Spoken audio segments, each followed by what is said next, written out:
Nag-alok na ng 10 milyong pisong reward money ang Department of the Interior and Local Government o DILG para sa sinumang makapagbibigay ng impormasyon sa kinaroroonan ni Apollo Kibuloy. May tig-1 milyong piso naman na patong sa ulo ang 5 pang kapwa akusado ni Kibuloy. Nagbabalik si Mar Gabriel. Alam nyo, ito naman ay warrant and we have to implement this. Kung talagang wala po kayong kasalanan, Pastor, meron tayong tinatawag na korte, no? Na sumurrender na lang po tayo para matapos na po ito. Harapin po natin ang akusasyon kamukha ng ginagawa ng ibang ordinaryong tao. Yan ang panawagan ni DILG Secretary Benhur Abalos kay Apollo Kibuloy na patuloy na nagtatago sa batas.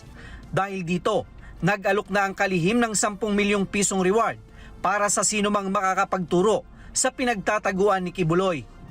Mula daw ang pondo sa mga pribadong individual na dismayado sa patuloy na pagtatago ni Kibuloy. Para niyuyurakan eh. Magsiserve ka ng warrant para ikaw pa masama. Hindi ba? Basta simple lang. Ang batas ay batas.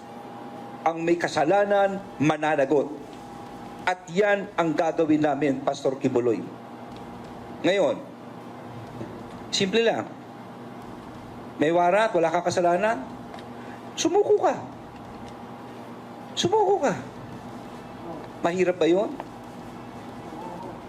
So, ito po nangyari dito. Kaya meron po kaming mga kaibigan na they're so frustrated about what's happening right now at gusto makatulong. Kaya nagbigay ng reward ng 10 million.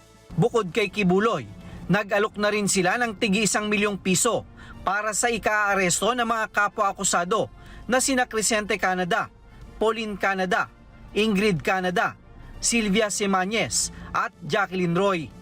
Naharap sila sa kasong child abuse, sexual abuse at human trafficking. These people, just look at, isa-isahin natin ano ba ang krimen? Ang krimen ay child abuse and exploitation. No? Mga bata. Pangalawa, trafficking. Ano yung trafficking? No? Nalabas-pasok mo, mga tao mismo. At ito'y walang piyansa. Ang PNP, nagbabala naman sa mga taong tumutulong sa pagtatago at nagkakanlong sa mga sospek. Just want to read yung, that's a PD 1829 po. Obstruction of justice. Yun po yung pwedeng ikaso sa mga tao na nagtatago at hindi sinasabi kung asan yung para ito po, harboring or concealing or facilitating the escape of any person he knows or has reasonable ground to believe or suspect has committed any offense under existing penal laws in order to prevent his arrest, prosecution, and conviction.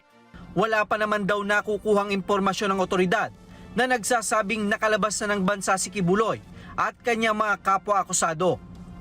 Mar Gabriel, para sa Mata ng Agila. Matatag, matapang, matapat. Maraming salamat sa inyo pong pagsubaybay sa Mata ng Agila Primetime. Para malaman ang matatag, matapang at matapat na mga balita, i-follow lamang at mag-subscribe sa @Net25 TV.